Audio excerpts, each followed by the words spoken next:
Third time is a charm. Thank you. And welcome to a show that didn't make it on the list of places not to take a first date. It is PoliTicKING. This is a show where we talk about politics, pop culture, and everything in between. Now, recently, I was asked by a very respected journalist, is this a serious show? It absolutely is not a serious show. But what we are serious about is our unseriousness, which is why we kick off every show with our seriously unserious news report. All right. Oh, they are excited. In national news, after 22 days, the House of Representatives have finally decided on a Speaker of the House. And it's the famous congressman from Louisiana. No, not that one. No, not that one either. No, the other one, the MAGA one. No, not that one. The way more MAGA one. Nah, not him. Bypass him. The next one. Who's the next one? Yes. There we go. That one.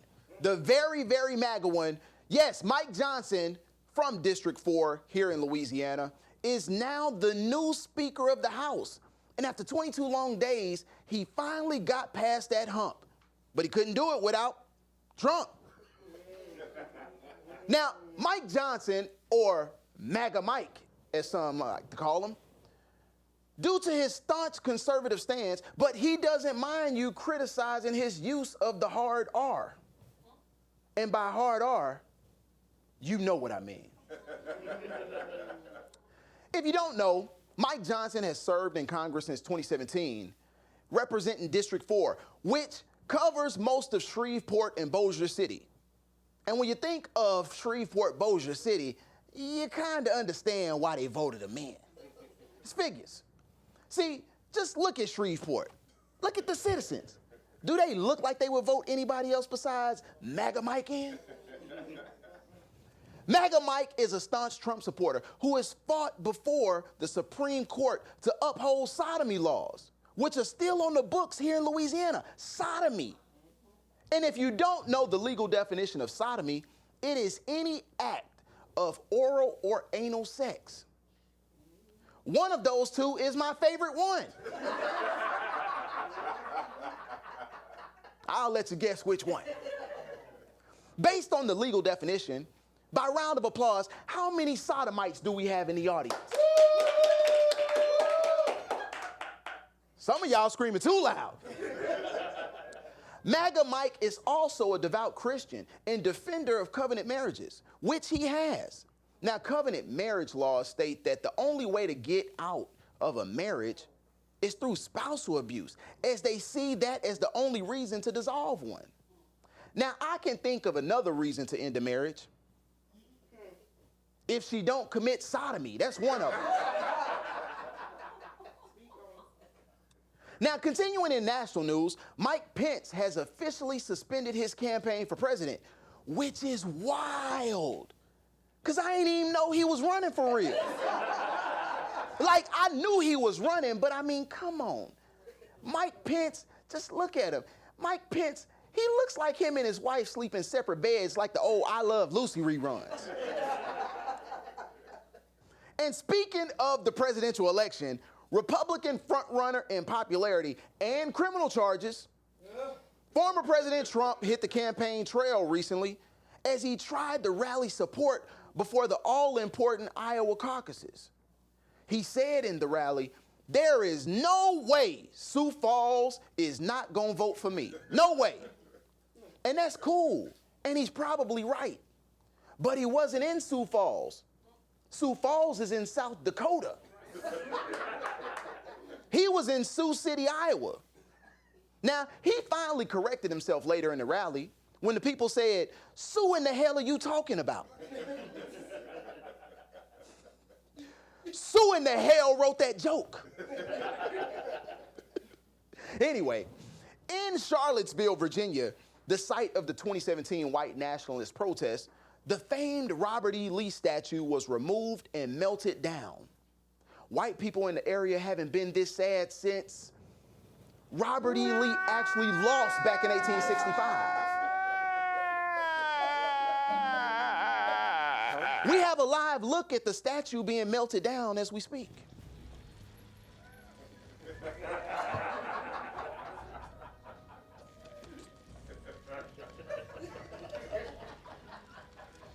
Recently on the hit sports show, It Is What It Is, O.J. Simpson admitted that all of the coverage of Taylor Swift at the Kansas City Chiefs games is a bit, quote, turn on. I'm kinda turned on about it, he said. Juice, no. Not now, Juice. No, you know what? I gotta use this government name. Orenthal. Chill out, bruh. You got away with one, but just sit this one out. Side note, don't OJ love him some white women? I know why. I heard they into sodomy. I hear things. Keeping it in sports, Flavor Flav recently sang the national anthem at the Milwaukee Bucks game. Gave proof to the night.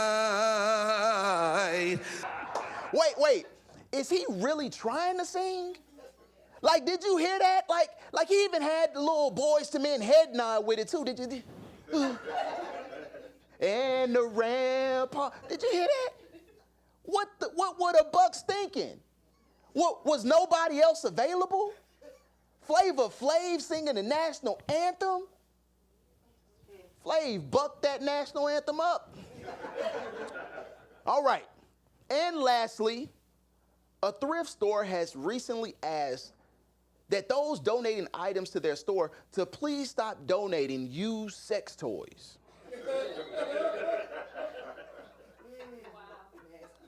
Though happy with the outpouring of donations, they said, please find another place to donate your marital aids. Now, I've heard of going to the thrift store to find vintage clothes. Maybe even find a vintage coat. But a vintage vibrator? Maybe MAGA Mike can write a law about that. And that's our seriously unserious news report. Stay tuned. We will be talking with political strategist Daniel Banguel coming up next. It's PoliTicKING. Hey! All right. Phoenix Air Spa provides its customers with a soothing environment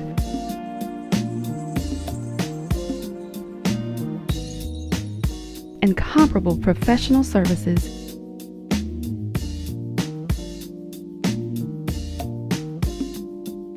and extraordinary results. Relax, recharge, and re-emerge anew at Phoenix Air Spa, always aesthetically you. Yes, welcome back.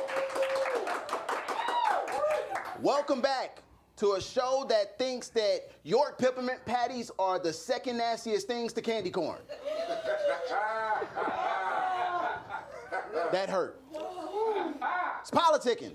Tony King, and as promised, I told you, we will be talking to our first guest. Our first guest recently ran for the state representative seat, District 62, and currently serves as a political strategist and vice chairman of the Louisiana Democratic Party. None other than Mr. Daniel Banguel. What's going on with you, man? What's going on? Appreciate it. Yes. I can shake your hand now. Got some sandy on it. I just want to say this.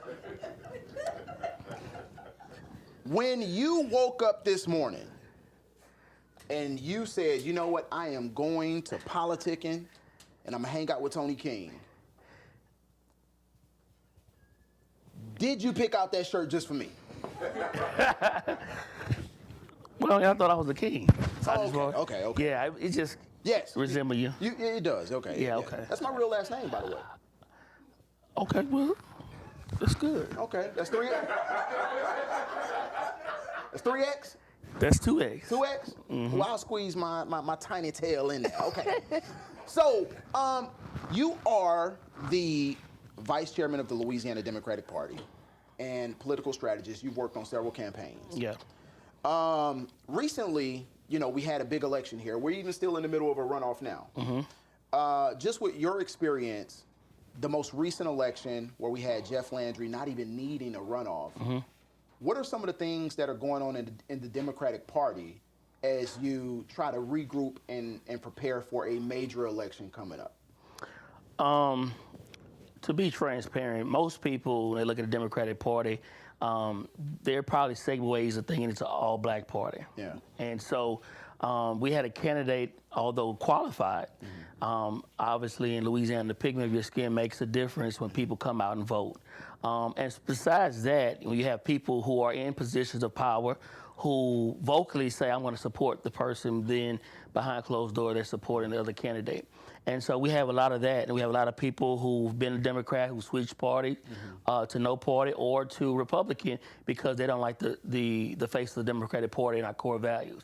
And so those are some of the things that we need to retool in the next 4 years so we can have a successful Democratic candidate. Okay, you said a couple of things that I want to touch on, and I want to put a pin in each single one because they all are heavy things that you're saying that not everyone else in the Democratic Party is saying, because it's almost like you're saying, hey, we have a problem.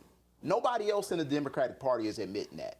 But you're saying, okay, first thing, we had a candidate and he was underwhelming in terms of being able to get support. Well, if that's the case, why was he the only candidate? I mean, you look at the Republican field, they had 19 candidates, 13 candidates. Why was he the only candidate that you all chose to go with? Well, honestly, I think we could do a better job with vetting candidates and recruiting them. We tend to wait to the last minute to do so. I think that's one of the things that we can collectively agree on getting the best candidates. And also, we believe our best chance at winning is to have one candidate and try to block vote that particular person. Yeah. That's kind of how Democrats statewide have been able to win. Although we are the majority as far as elected and registered, however, we're in the minority in terms of those who actually win these statewide offices. Okay, so you're saying that in terms of registered voters, the Democratic Party is the majority. Correct. But in terms of turning people out, the Democratic Party is the minority. What is the problem? Well, I think that a lot of the issues is that most times it is maybe the candidates that we have in terms of getting their messaging out and not having the money to do so. I think that certain candidates are able to get certain monies from our national party, or if people believe in the Democratic Party. I think that we just need to rebrand our party altogether and really identify with the common folks, which that is what the Democrat is all about, middle class to low, and we haven't done so. We've kind of built the last 4 years on whatever passes by, we kind of jump on the bandwagon. And I think a lot of people have a lot of voter apathy here in Louisiana. Also, there's a lot of disenfranchisement in terms of those individuals who do vote. Typically in Louisiana, especially among black voters, if it's not the President of the United States, matter of fact, and we look at the last during Barack Obama, we've had 350,000 less African Americans voted since Obama ran for president. That was over 12 years ago, and so that's where we are right now. 2015, when John Bell first ran, we had 325,000 less black people to vote for him than they did 3 years ago for Barack Obama. And so from that number, we've lost about 350,000 black people altogether since our highest election over Obama. Now, they're spread out throughout Louisiana, but I believe that they're in pockets where you cannot spend money on video. You can't spend money on TV advertising, commercials. You have to get on the ground, and you have to be able to get down to these rural communities and get them. Okay. Now, I was always taught that it always rolls downhill, right? Attitude reflects leadership. It's one thing to say, okay, they may be disenfranchised or they may be apathetic, but at what point does that turn into the party's messaging? I think that is what we need to be talking about, is actually talk about what the real issues are. I think we've been putting Band-Aids on a lot of issues, and I think that this right here, where we assumed that Sean would go to the runoff, I think that was a slap in the face, because that's what we put our our coins in one jar. And so now that we see that we actually have to do the work instead of talking about it, and a lot of people in the Democratic Party, we talk about doing a lot of work and we don't do it. I think this time it caught ahead of us, where there was a candidate and then we see that work wasn't done. And then his result was 26%. But you talk about the messaging too, and the issues and getting to the real issues. The major issues that we hear from the Democratic Party, often associated with the far left, don't necessarily seem to be the issues of everyday common people. But the party seems to be moving further and further with the loudest voices to the far left.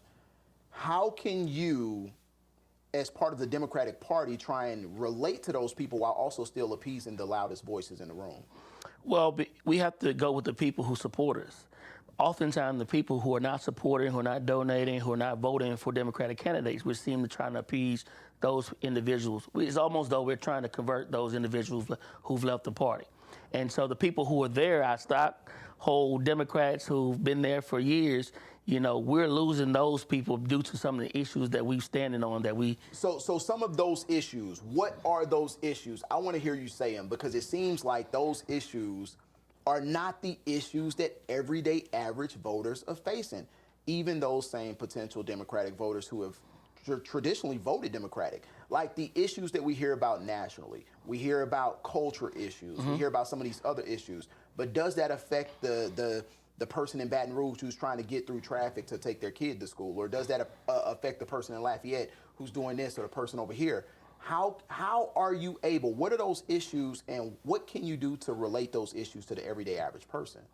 Well, we have, a lot of the issues, we're talking about abortion issues, we're talking about the LGBT community having rights issues. Cultural issues. And you have a lot of those people who've been Democrats their lifelong time who are not into that particular spectrum of wanting to get in those particular issues. Right. And it turns off a lot of those who've been there. So what we have to do as a party is talk about issues that we all can agree on. Some of these issues that we may disagree on, that's fine. We can disagree on those. But there are tons of issues that we can agree on.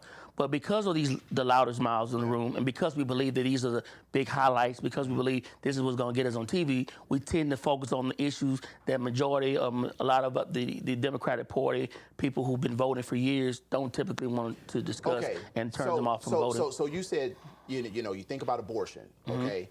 That affects such a small subset of voters. You think about LGBTQ plus issues. Though we want and fight for and advocate for everyone, that's only 5.8% of the population, just from the last polling numbers. Why is the Democratic Party choosing to make these two culture issues that affect so few people the issues of the overall electorate? I believe that, as you said, I believe that they're focusing on what is supposed to affect all of us, which that does not affect all of us. Right. But I believe because we have a lot of representatives down there who are so ingrained into that particular fight, that because, again, we haven't done a good job with putting our core value, it seems as though this is all we're talking about. Because that's honestly, that seems like the core value. Yeah, and that's part of the criticism that we've taken and we should take. But that's not the core values of the Democratic Party. We're supposed to advocate for those individuals, middle class folks, those that are in lower class, those who need representation, those who need people to speak up for them when others won't. And we've lost sight of that because of issues that we feel has affected the vast majority, which is only, as you said, 5.8% in some cases. Now, earlier you said something about there being more registered voters, or there were at a time more registered Democratic voters than Republican voters, but of course Republicans overwhelmingly come out to vote. Why, if that's the case, and you also mentioned about getting some of the national dollars, why would or should the Democratic Party invest in such a heavily red area, red state like Louisiana, if the Democratic voters can't come out? Well, that's their argument, which is probably why they haven't invested in it. And what we have to do, we have an apparatus we need to create where we're able to get those individuals who've turned from blue to red or from blue to no party. And we do have a lot of swing voters we consider independent, no party voters who make a decision based off of, if you look at the big landscape of things. But these people who vote no party typically vote Republican. You know, so the question is, are they turning from Republican to independent? But the people, to be honest, be fair, they're tired of both sides, right? Collectively, where they're tired of political talk on both sides of the spectrum. However, we as a Democratic Party, we haven't been able to win statewide offices. I mean, thank God for John Bell Edwards, but however, we know his predicament. Very moderate. Very moderate, and because David Vitter had so much on his particular plate at that time, we had a candidate who was on the opposite side. What I learned about Republicans, they love family, talk about family, talk about religious principles and things of that nature. And if you go against some of that particular thing, not just with Republicans, but just the average, Christian person in Louisiana, they're going to tend to vote for that person who took a stand. And I don't think Democratic Party take a stand on a lot of things. They were very liberal and trying to appease everybody by offending so many. And Republicans have made a stand, regardless if you agree or not. We're not going to support this particular bill or this issue because of these reasons, and we tend to kind of, let it. So it kind of sounds to me like you're saying that Democrats need to start using some hard R's. We need to start using hard R's. You heard it here first. Y'all need to start using some hard R's is what you need. Daniel, we appreciate you. Good luck to everything you got going on. Thank you so much. Hey, thank you for stopping by. Yes. Hey, stay tuned right here. We have more on the way. PoliTicKING, Tony King.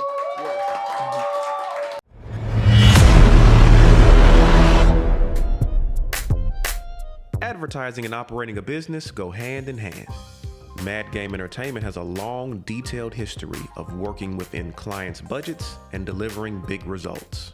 Mad Game helped launch the popular Go Vote app. We've been involved with several successful political campaigns. We assist the everyday marketing needs for small businesses and many other organizations. We custom fit marketing plans for the largest budget and the most modest. We look forward to enhancing your presence in your industry.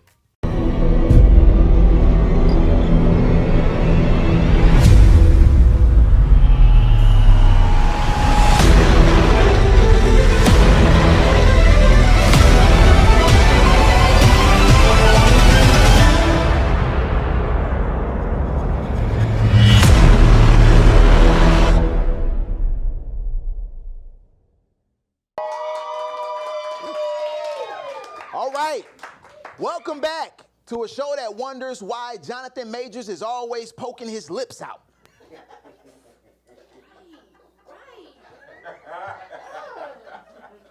It's PoliTicKING with Tony King, and I want to talk about America's oldest profession. No, the second oldest. Yeah, that's it. Scamming. The art of swindling people out of their money with false hopes. And scamming doesn't just have to happen with money.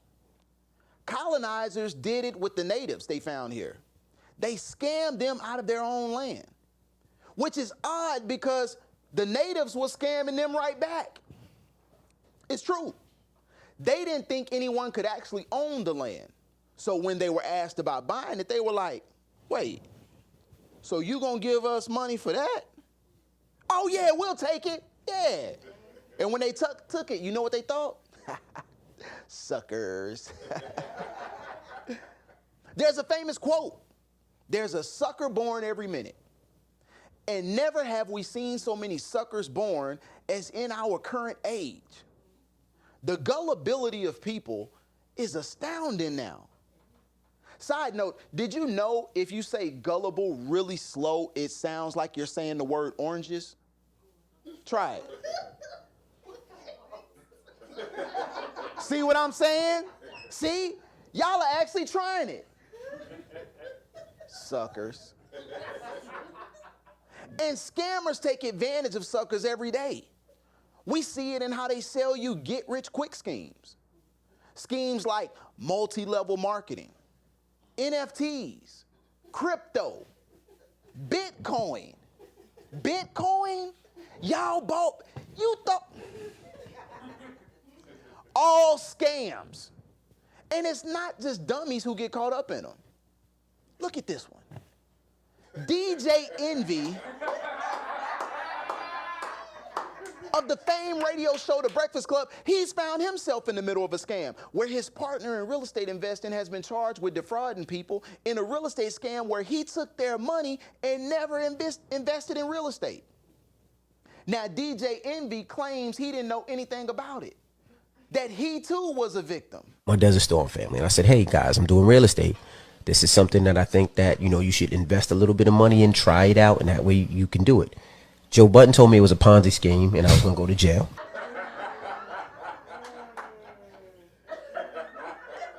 Maybe he did know.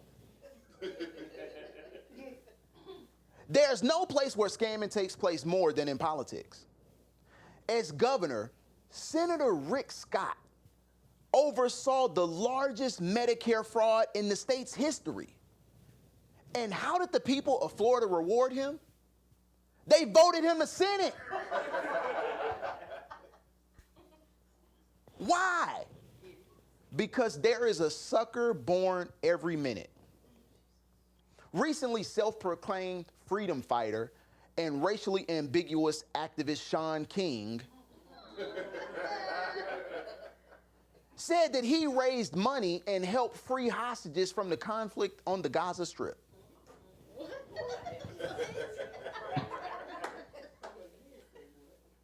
And y'all bought it. Because of this claim, and because of this claim, one that the White House has refuted, Shaun King, or as some call him, Talcum X, suggests that you should give him money in the form of donations so he can continue fighting for the cause. Wow. And that cause is called house note, car note, and kids in private school. Shaun King is no stranger to financial discrepancies. He's been at the center of questions for more than 6 different charities or nonprofit organizations. Even his privately run media outlet, the North Star, had to shut down amid financial questions. He's been accused of scamming so much that people have given him the nickname Scammy Davis Jr.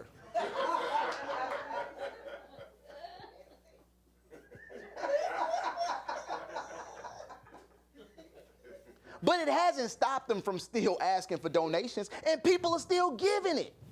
Almost $6 million and counting. Wow. Suckers. And why would you believe a white guy anyway? A white guy who plays a black guy. I've seen it done better anyway. And before you say anything that if he isn't white, well, maybe you should tell his wife, who admitted it back in 2015. And he isn't the only one.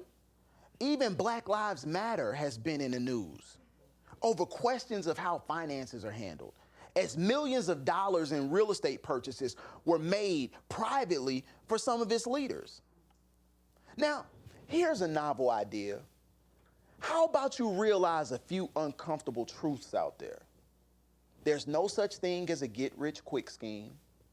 It's just good old-fashioned hard work. That's it.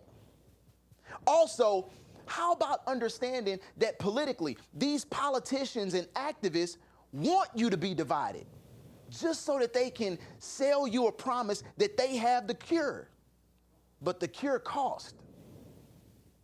Not them. You. But you know what? I'm just hating right now. Maybe I should stop hating. Maybe I should get in on the scam game. Maybe I can create like this cool catchphrase, right? Not too many words, maybe something around like 4 words or so. 4 is easy to remember, and you can chant it at a rally when you're mad. And maybe I can get everybody together in that rally. And based on hate, maybe I can get you to donate money to me and buy like goofy t-shirts and weird hats and stuff. Yeah, that's cool. I'm going to do that to support my scam. Wait. It's already been done before.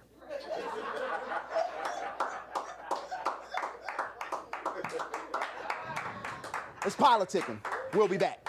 Mad Game ENT. Mad Game ENT. Mad Game TV. Mad Game Entertainment. Mad Game Entertainment. Mad Game Entertainment. Mad Game Entertainment. Mad Game Entertainment. Stay tuned, homie. It's Friday night, and you're now clocked in on the late shift with Will Merrow. And this Mad Game presents Friday Night Flows. Let's kick it off like this, baby.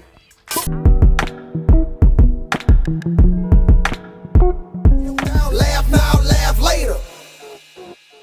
And lock it in. We'll be right back with more cocktails, conversations, and me. JK Lee Sports. Watching this on YouTube? Make sure you click that like and subscribe button on the MGE network. Holla.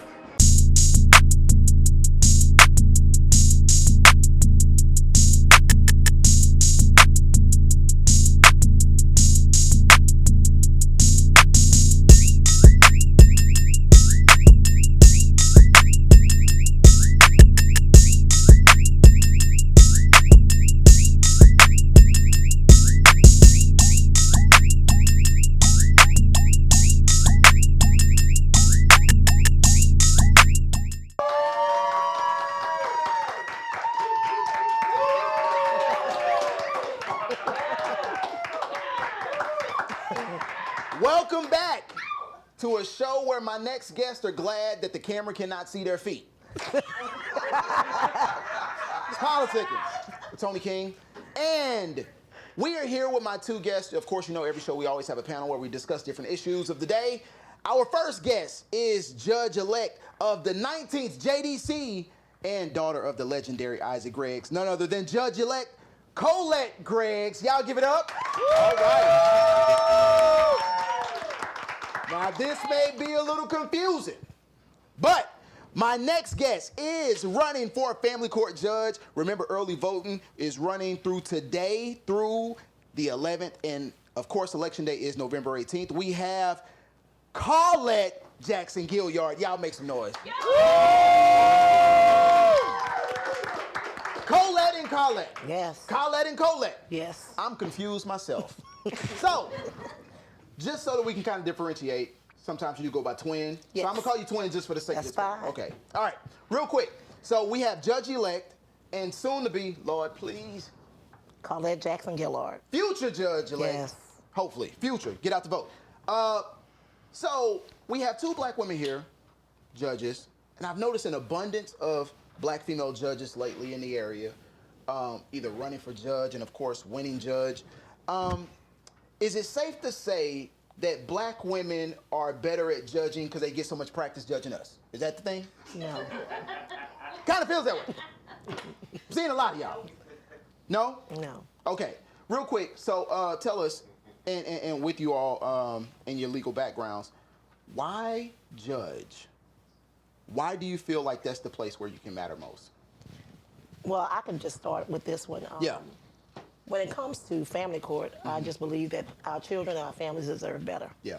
I believe as a judge, you have the opportunity, practicing law for 17 years and practice from the standpoint of making the litigation for clients. But to be the judge, you have the opportunity to be fair, to render judgments, to consider the priority of the children when it comes to family court, as well as make, and stand as a role model as well. I believe we have to create the atmosphere where people are treated fairly, that you come from the perspective of strengthening families, and you need people to stand. You need ones that have been through the dysfunction and overcame it, and then come to help and be that opportunity to be able to serve. Now you mentioned family, and you know, a lot of times when we're on the trail, and you just finished a major campaign, and we never get a chance. We hear about the ideas, we hear about your thoughts, we hear about those things, but we never really get a chance. You brought up family to really get a chance to know you all personally. You all actually are family oriented. You have kids. You have those types of things. Yes. Well, tell me, what type of thought goes into play when you're thinking about it now as you get ready to go and take the bench? How is that going to play in your mind when maybe some of the people that you might see may remind you of maybe your own family, or maybe a cousin or a brother, or maybe even your own son? First, let me start with my first client as an attorney was my son. Really? Yes. Wait, are you being for real? She's serious. No, I'm serious. I'm very serious. Wow. Tell me about that. What happened? I mean, if you can talk about it, whatever you can talk about, the cool part. Not cool, but you know. Well, it was a learning experience for both of us because that was the first time I'd ever stood before a judge as a licensed attorney. Wow. And I remember him kicking me in my ankle because I had gone back to my maiden name. So I'm standing there giving them my name. I tell him, state your name, address, and date of birth. He tells them his name. Well, our last names are different now. Yeah. His middle name is my last name. Okay. So they didn't put 2 and 2 together. And then, I don't know, something just hit me. And I was like, you know, the judge was welcoming to the profession and all of that. And then I just said, you know what, Judge? This is my first time standing before you in the capacity of a licensed attorney. And this happens to be my son. Everybody in courtroom, and then the judge just...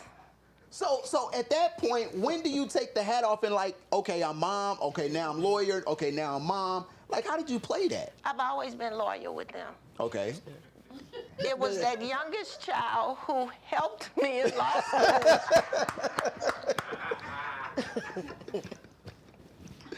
Wow, it's always the youngest one though. The number 2 child. That's always the one. Now, here's the thing I want to ask, because you know a lot of times we bring our experiences, and that's why I asked that. You know, and I would be remiss not to mention, you know, you have a faith background. Yes, I do. What part does faith play when you have to render decisions, or even as a lawyer or anything? At what point does your faith come to the forefront? Actually, with me, and I'm sure it's the same that Colette shares it, or Judge-Elect Colette shares it, but it's one of the main priorities for me. It sets my atmosphere. For me personally, I pray and I believe that when you have the faith and the values, you understand you are not just dealing with just names on the paper. You're not just dealing with litigants. You're dealing with people.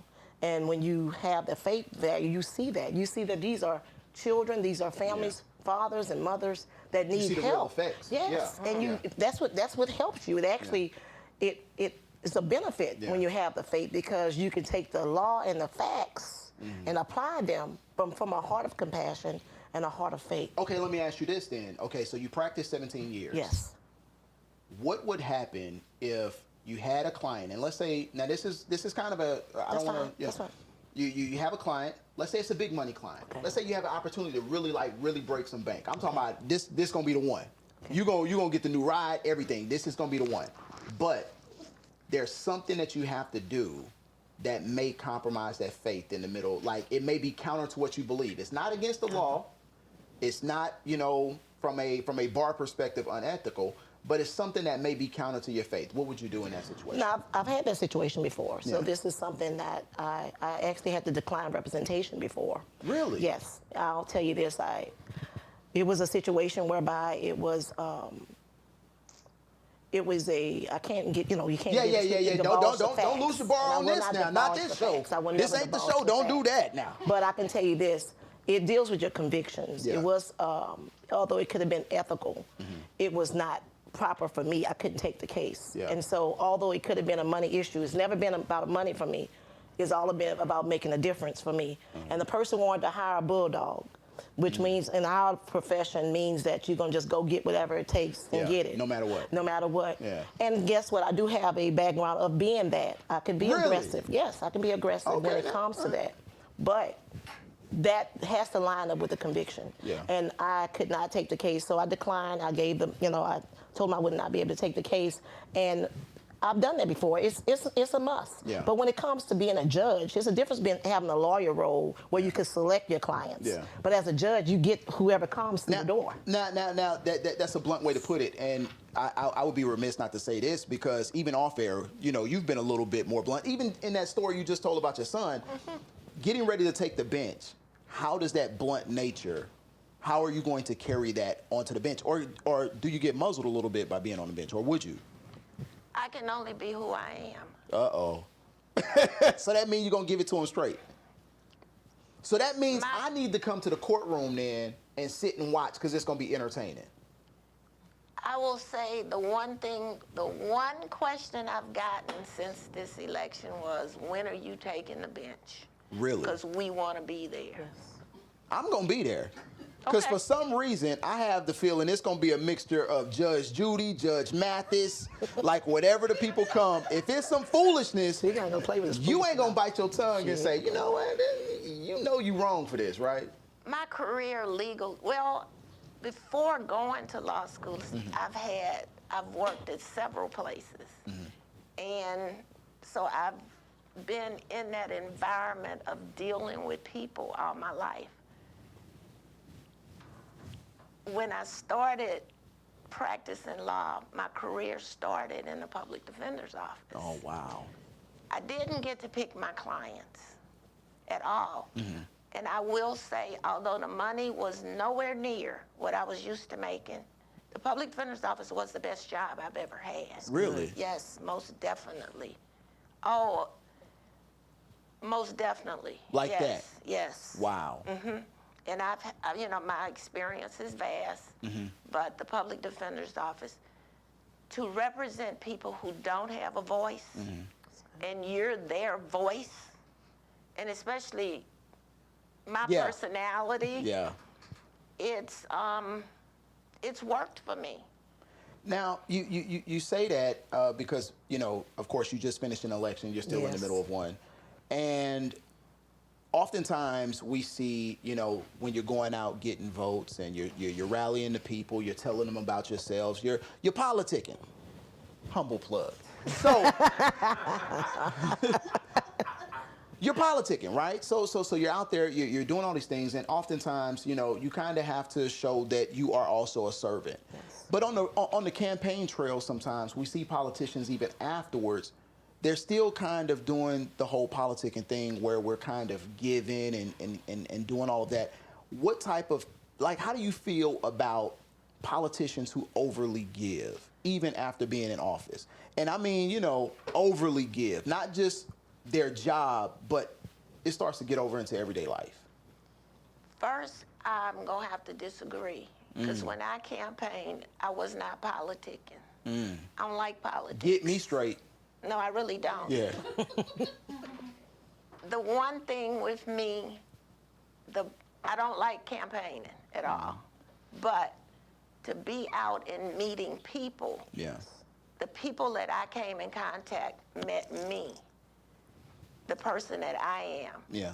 And just like with police officer, any profession, the person that you are, you bring that person into that position. Yeah. So if you're a lousy person, you're going to be a lousy whatever your profession is. Yeah. That's good. Because you can only bring who you are. Yeah. And I'm just me, I like that. I'm going to say this. After Judge-Elect takes the bench, I want to encourage everybody to go to her courtroom, sit in there. Because she just made a promise that she can only be her. So there are going to be sparks that fly in that courtroom, and you are going to be thoroughly entertained, because I promise you, this is hands down the most entertaining judge-elect I've ever met. This is the first judge I've met that I'm not nervous or scared when I give my name, address, and date of birth. So I want to encourage you. Hey, y'all stick around. We have more on the way, politicking. We're going to jump into some more topics. Stay tuned right here. We'll be back.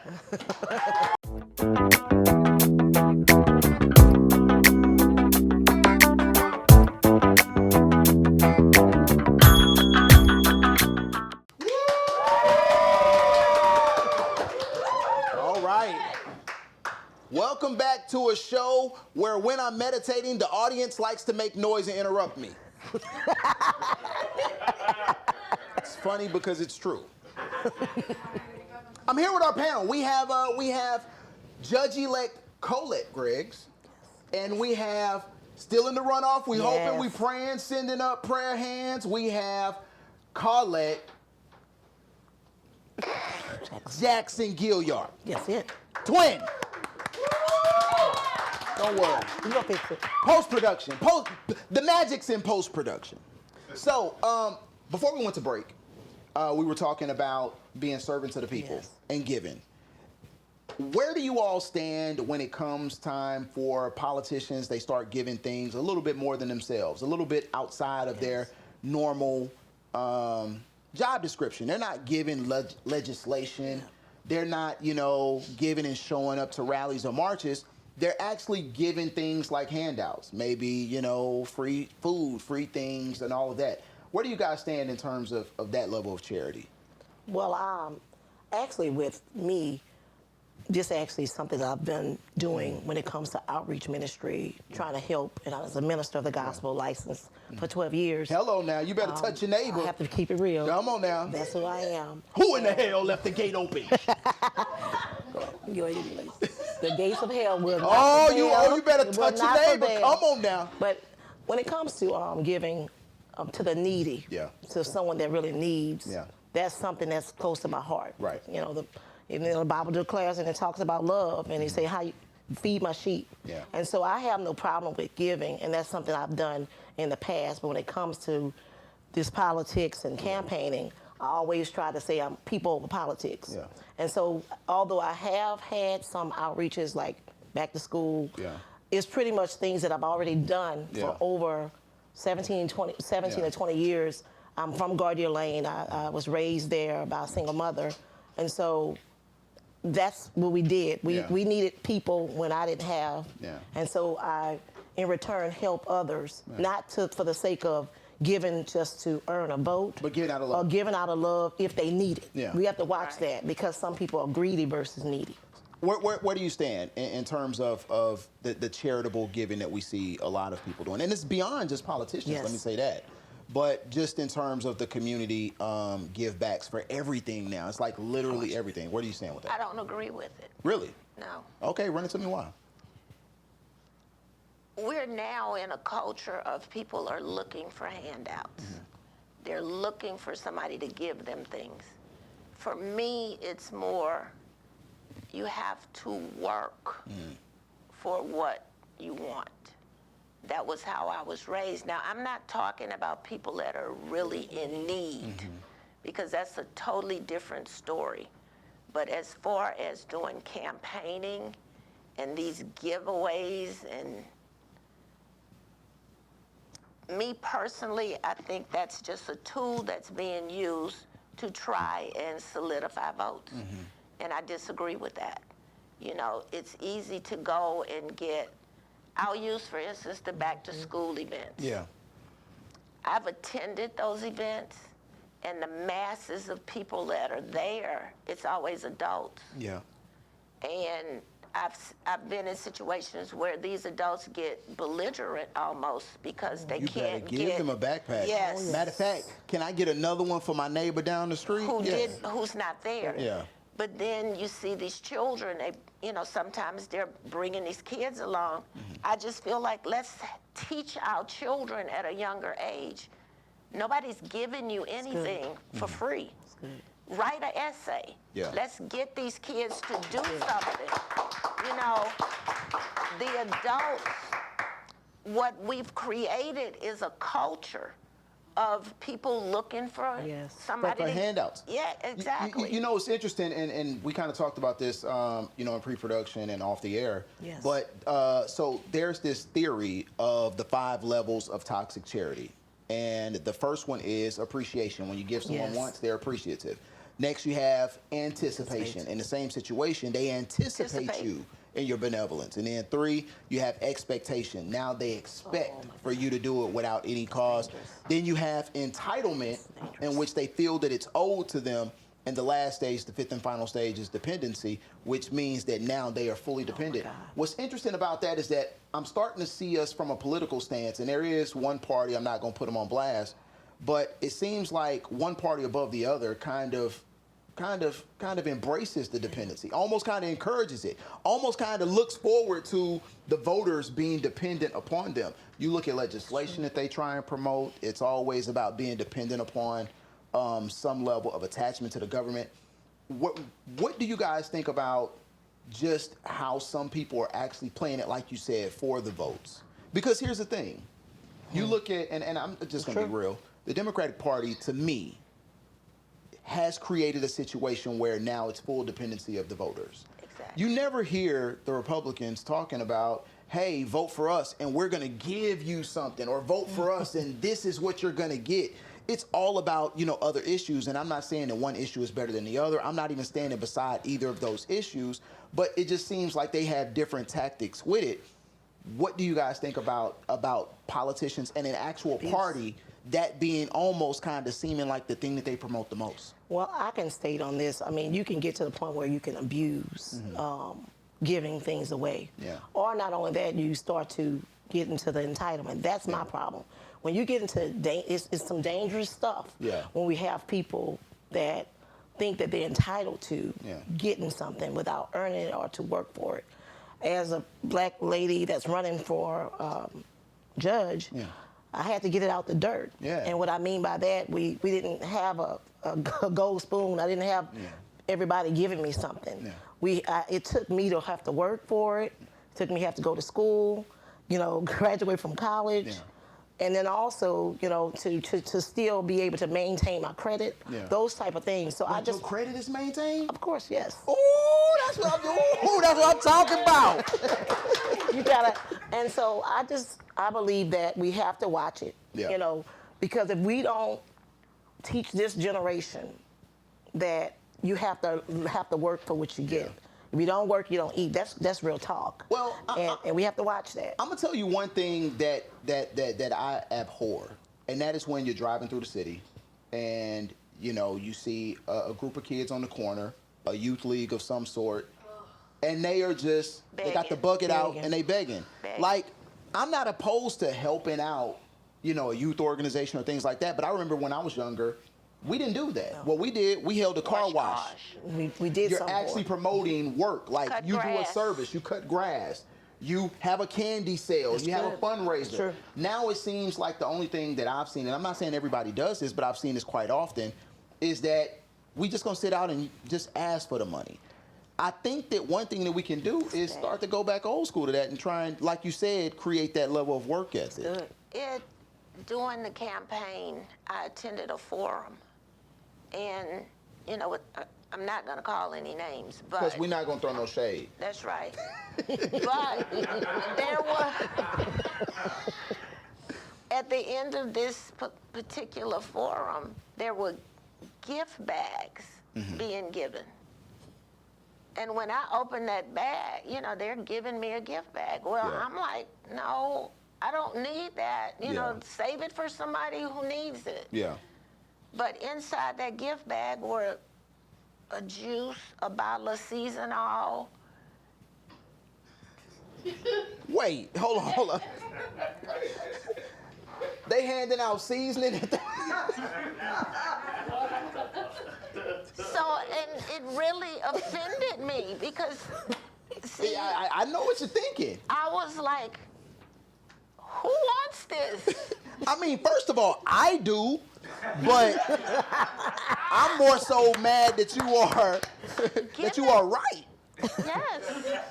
And I couldn't for the life of me understand that. And I was like, and to watch people, oh my God, we have an environment, people just want to get stuff for free. Yeah. Jesus. And I guess I understand that, but it teeters that line of you're here, you're running for an office, so I'm entitled to you giving me something in exchange for my vote.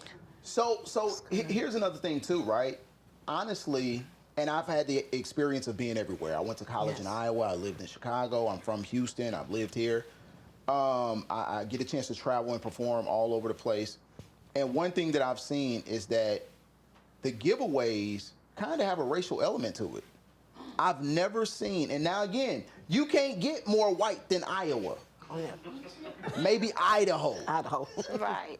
You know, but the thing is I've never seen giveaways there. I've never seen Thanksgiving giveaways. I've never seen Christmas giveaways. I've really only seen it in black and brown communities. What do you think the real message to that is in terms of creating that dependency? Do you think that it is intentional? I do. Targeted towards us? I mean, with Seasonal, I mean, you can't be too far off. I mean, and it's unfortunate, but we're creating a community because these kids grow up seeing this. I'm of that age group where during the summer when school was out, you would look outside and you'd see kids pushing lawnmowers. Yeah. You'd see people going through the neighborhoods washing cars. I personally would go through the neighborhood with my girlfriends, and we would go in people's houses in dust. You know. But also, too, we don't have that. But we talked about this off the air, and now, again, I'd be remiss not to mention it. Yes. You know, you have a level of exposure that many people don't have. Again, being the daughter of a legendary figure here in the area, I mean, worldwide, really. Yes. And so there's a different level of work ethic that you've been exposed to. Maybe they haven't been exposed to, just playing devil's advocate. But work ethic is work ethic. I don't care what level you're on. You know, it's easy for people to assume, and I hear this all the time, oh, that's Dr. Greggs' daughter. She doesn't need that. Or that's Dr. Greggs' daughter. You know, we're not going to give her this or whatever. Yeah. But what my dad instilled in me, you got to work for what you want. You know, and... But again, you say he instilled that in you. How can we help a younger generation get that same level of work ethic who may not have the exposure to someone who is meticulous in principle? And that's what I believe, that as a family court, in family court, I believe I bring that level of life experience and legal experience, because as a young as a child, I didn't have but mom to, in my life actively. And so with that being said, we need more mentors. We need people that's going to keep it real with them. I'm saying, as from our perspective, looking at the youths and young adults, telling them what really happened, how could they, we got to be real with them. They need transparency. They don't need us to keep covering it up and say, okay, I made it. But they need to know that, look, we went through, my mom was on this Section 8 food stamps, and I overcame it. We stopped that, and it's not going to be in my generation because I stood that it's not. So we need other people to be transparent about their weaknesses in order to help this next generation. Now, you got to be careful. You can't just say you need other people, because it might be Sexy Red over there. Oh, no, we need positive people. Okay, positive. Proven. No proven. No. Oh, no, we don't want the No Pound Town. We don't need that. No Pound Town. No, not them. Okay, all right, just making sure. We're talking about people that has proven by example that they allow education, they allow experience to go, and their drive to make it. To get out of certain circumstances, to go back and reach and let those young people know that I stand as an example of empowerment, and we don't need the system. We don't need the system. We can become judges. We can become, lawyers. We can be, so those type of people. We can be TV hosts. And, I'm just saying, we can do those things. They need to be empowered, and I just believe that if we take it personal, which it is personal, we don't need to have our people thinking that we just gonna get, that's the only way we get to the top is getting a giveaway. And I don't want, I let my kids know, and the children that I take care of that are not my biological kids, my bonus kids, the same thing. And so with that being said, I mean, it's not a perfect generation. We can't give our way, we can't get our way through. We gotta work our way to the top. And that's what I believe. There we go. We have to work our way to the top. And what better examples do we have than Judge-Elect Colette Greggs? And soon to be, hopefully, when you get out to vote for the runoff, we have Colette Jackson Gilliard twin. So, we thank you guys for spending time with us. We appreciate the time, and we thank you all. Wish you so much luck in the future. We're coming in to sit in with you on that first day. Yes. We're rooting for you, praying for. Do your earrings say? Yes, it does. Colette, Jackson Gilliard. All the way down. All the way. Accessorized. We don't come. We did not come to play. We came to win. Hello. Twin for the win. Twin for the win. Stay tuned. We have the top 5 coming up shortly. Stick around.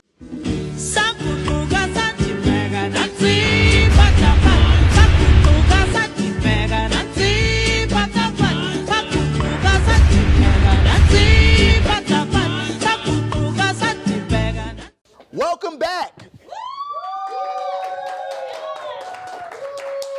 to a show where the conversations off camera are even better than the ones on camera. It's PoliTicKIng. Be sure to scan the QR code that you see at the bottom of your screen for your chance to win a free PoliTicKIng shirt, a tumbler, and much more. And I know we just talked about giveaways, but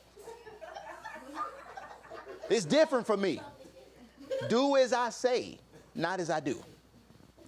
Okay, making waves across social media has been a list of places that a group of women decided that is beneath them on a first date. The list included places like Cheesecake Factory and Applebee's. And Applebee's?